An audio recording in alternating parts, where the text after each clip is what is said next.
Hey guys, this is Daniel. Welcome to my short video where I want to demonstrate you some of my favorite techniques I like to use together with the brush tool in Adobe Camera Raw and also Lightroom. So yeah, let's get started here.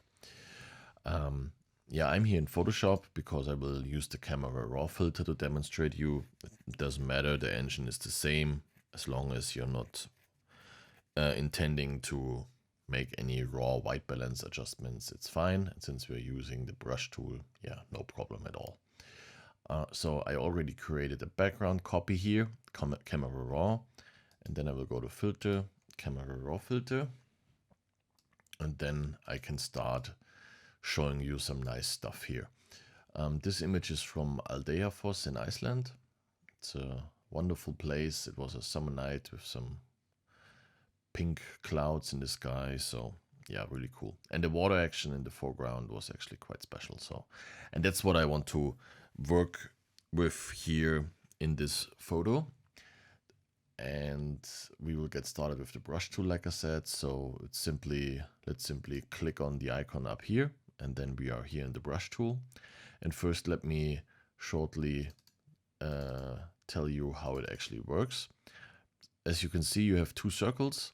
The one in the middle is the hardest part of the adjustment, and then it feathers out to the second circle. And you can change that here by adjusting the feather. So really simple. I mostly use 100% feathering. I only switch it when I have like hard edges which I want to adjust, like here, but mostly I like to use 100.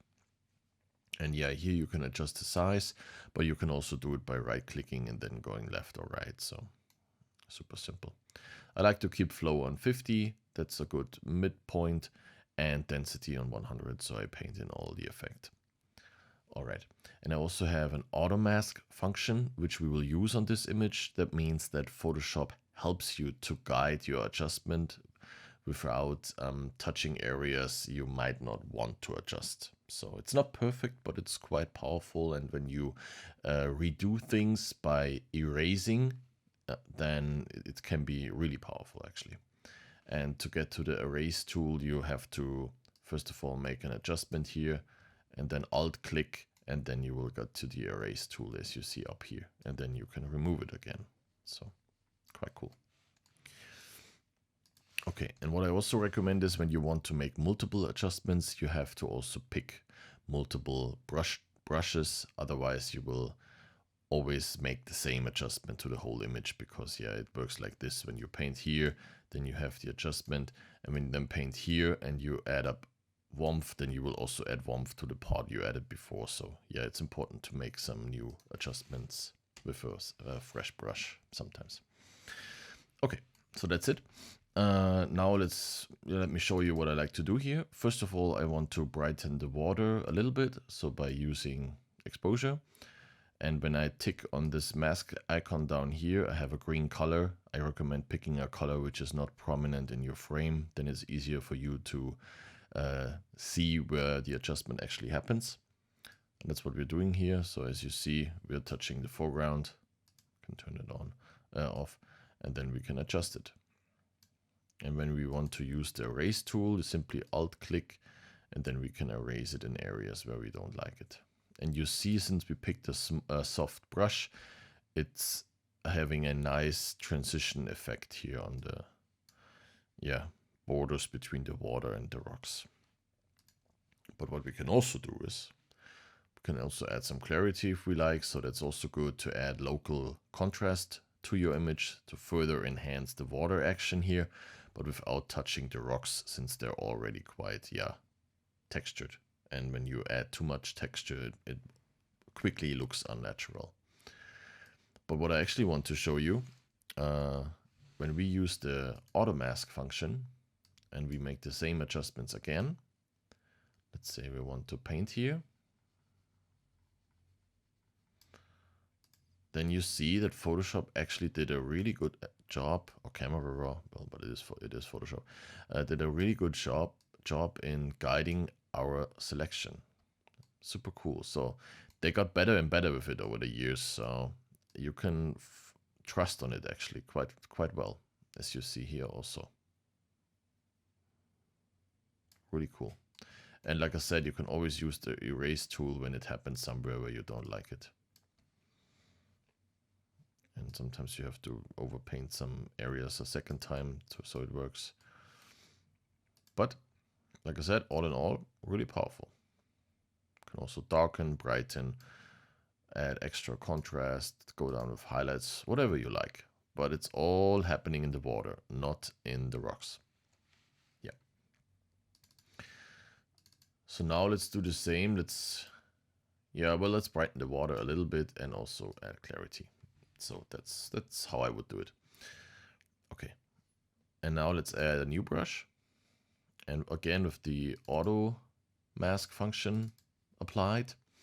But this time we want to use a harder brush because I want to paint along the edge up here. We can have the mask on if we want to see what we're doing. And then let's paint to see how Photoshop does. It will probably slow down your computer a bit, depends on its age, since the auto mask uses quite some resources, but it's okay. And like I said, when we bleed out into the sky, it's no problem. We can simply use the erase tool.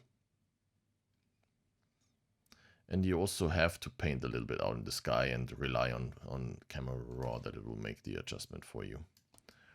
Otherwise you won't be able to touch all those fine edges up there. Where's our brush? There it is. Oops. It looks actually quite nice. And now we have to use the erase tool here, as you see.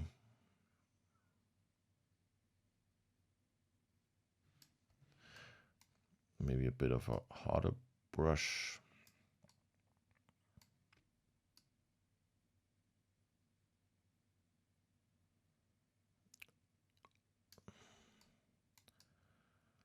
Yeah, looks really good.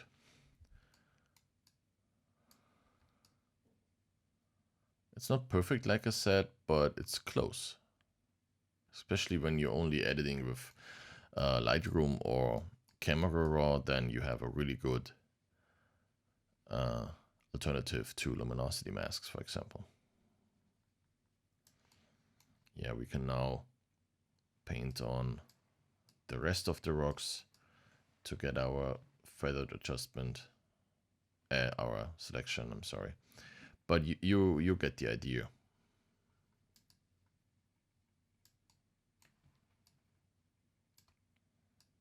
Actually, simply wanted to show you how powerful it can be on edges like this. And usually you don't only use the brush tool, you can also apply the radial filter and the graduated filter. Combined, there's the real power, but in this short video and my blog post is about the brush tool, so that's why we're using the brush tool. Okay, and now, yeah, we can simply brighten it. And actually it looks really nice. Perfect. And there's one more thing I want to do. I want to add some color to the sky up here. And to do that, I can simply pick a color here in the sampler, maybe some orange color. I recommend a color which is already prominent in your frame, otherwise it will look unnatural. And then we can simply paint it in. And that looks quite crazy, but we can always go down with the saturation so it doesn't look too bad. Something like that. It does enhance it nicely. Okay, super cool. Now let's press OK.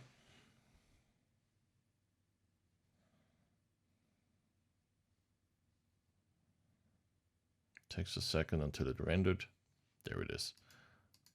All right. Really nice. If it's too strong, we can always go down with the opacity inside Photoshop. And yeah, in Lightroom, we would have needed to back up some of the adjustments, but that's fine. All right, guys, I hope you liked it. there were some quick tips about the brush tool. If you want to find out more, feel free to check out my website. There I have a full article about it, and also a lot of other landscape photography tips written down for you. Make sure to check out my website. It's down in the description. It's danielgastager.com. And yeah, I'm always there to help. Feel free to contact me, and see you next time.